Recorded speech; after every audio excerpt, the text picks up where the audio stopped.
So yan mga katiwala, padagos kita digdi po sa tuyang pigororonan, manungod manggilayon sa State of the Nation address kan sa tuyang presidente.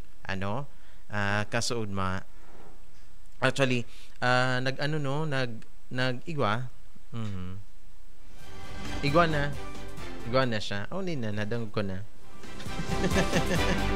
Ayan. So mga katiwala, ano yan, mas naging halipot so sona kan sa tuyang presidente ta. Inabot lang po inining sarong oras as in 10 minutos, and most likely so ginamit niyang languages Filipino tsaka English. Mas magayon ito ta at least din para gabos kumbaga madali so catch up. So anyway, padagos kita and saro duman sa mga na-mention kan sa tuyong presidente na sabi da po, wara na daang babayadan ang mga pasyenteng ma-admit sa gabos na DOH or Department of Health Hospitals sa bilog na nasyon. So iyan mismo, saro iyan sa pig-anunsyo kan sa tuyang presidente sa iyang ikaapat na sona. So sigun po sa presidente sa paagi kan zero balancing billing na iniimplementar sa gabos na 87 na DOH hospitals, ariglado na ang mga pasyente sa mga serbisyo nin basic as in ward accommodation. So dai man sakop kan zero balancing billing ang mga pasyente ang pipiliong maglipat sa private rooms.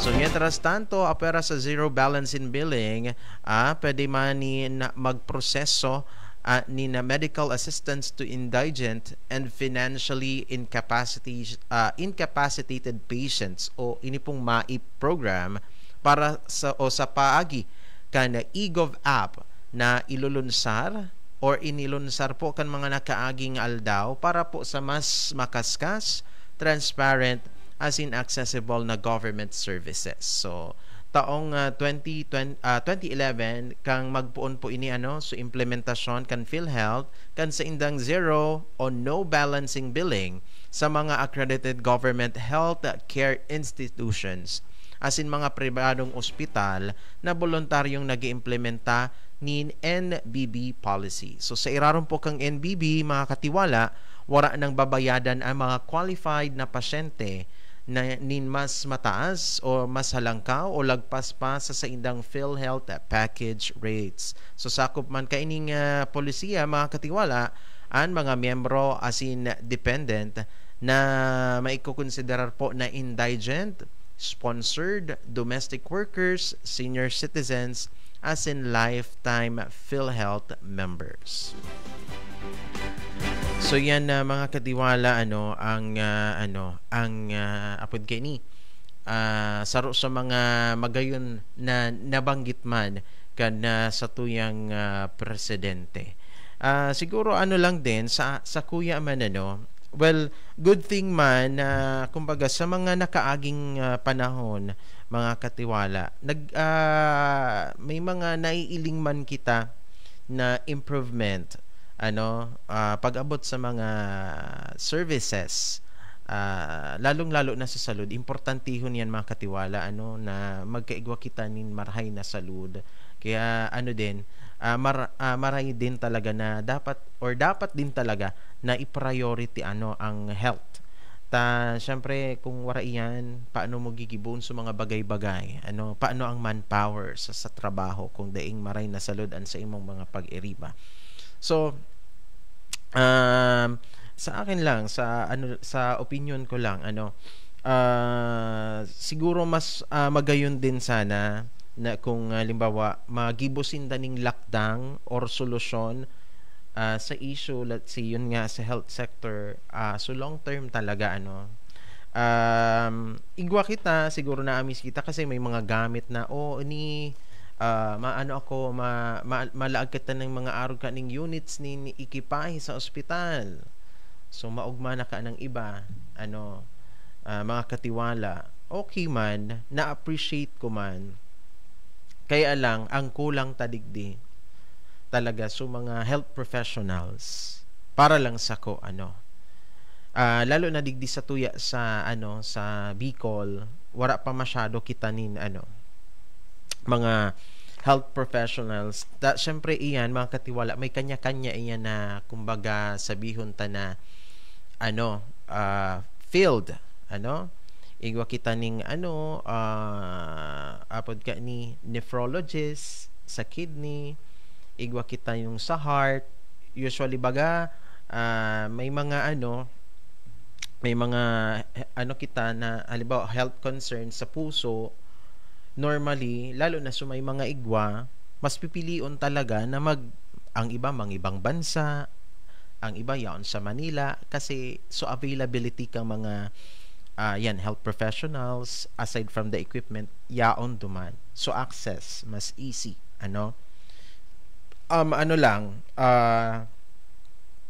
siguro kulang pa kita siguro dapat mag-invest din dakulon kaya mga katiwala, dakol kita may mga nurses kita, may mga medical student graduates kita na nagtatapos digdi po kan sa indang pag-eskwela, pero nata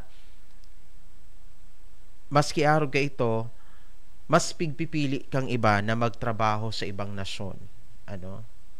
So ang nangyayari kaya kayan, syempre ayan ang trabaho mo, very crucial bako karaw-karaw tapirang taon mong pinag-adalan, tas tatawan kaning arog sa nakaning sweldo.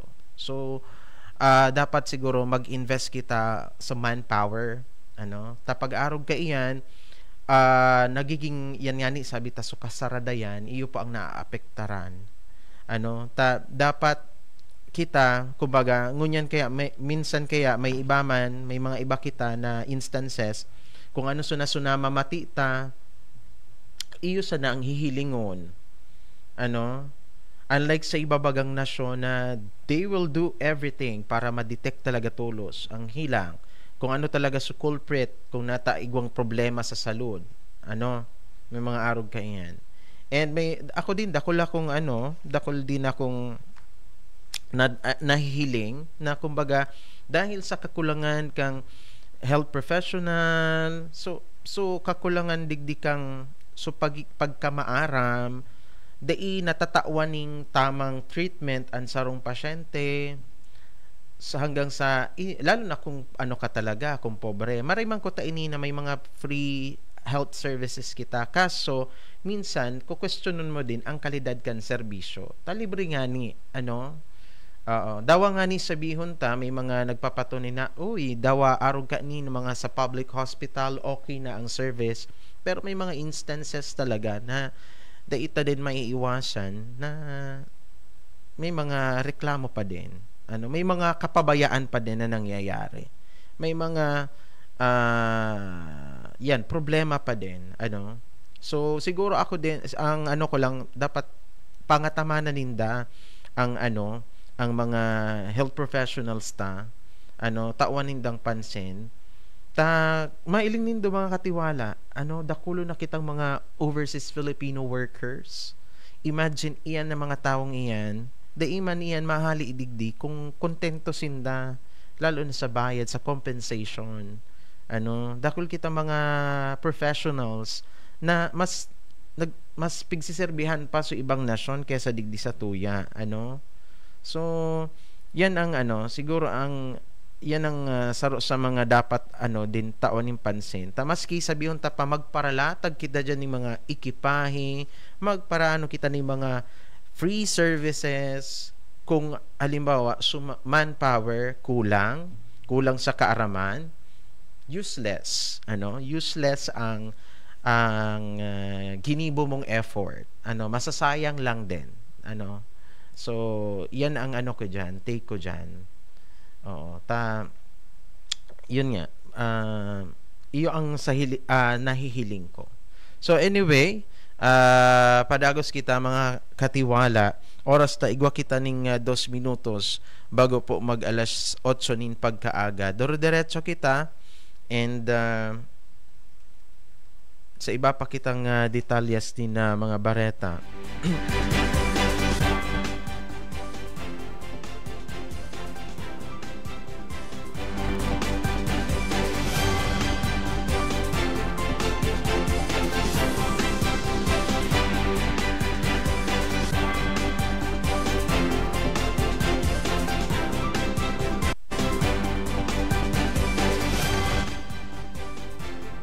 Pahingalo mo na kita sa zona.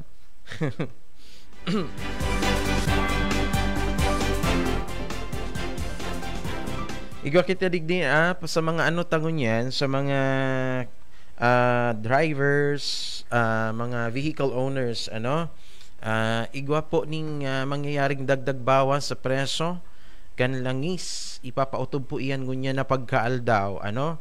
So, magkakasabay na ipapautob ang dagdag bawas sa presyo kan produktong petrolyo. Ano? Actually, kusubago pong alas 6 ng pagkaaga, so pigpautob na po ang 10 sentimos na bawas sa kada litro kan gasolina. Mantang ang diesel, igwa po ning 60 sentimos na paglangkaw. Grabe, ano, mga katiwala. Ay, sorry. Mapagal talaga magparataram ng ano, lalo na kung naingaluan ka.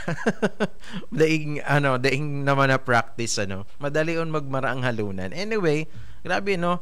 Ababaon so bawas 10 centavos, tapos sa diesel 60 centavos ang nilangkaw. Sa kerosene, igwa man po kita ning paglangkaw na 40 centavos. Ano? So, sigun po sa Department of Energy, ang dahilan kan magkahalong dagdag bawas na presyo, huli po ini kan daipa naguhupang tensyon sa gitnang silangan. So, iyo po, so naging rason, mga katiwala.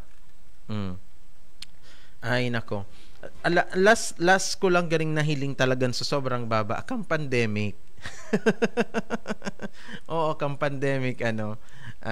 Ababaon ta, syempre, ano, masyadong na-control ka ito, so pagluwas laog kan tao, ano, and pagluwas, oo, ito lang sula. So ngunyan, sige naman ang ano, langkaw. So anyway, yan, ano, ang ano talang, ang kumbaga information, dagdag informasyon para sa itong mga drivers. So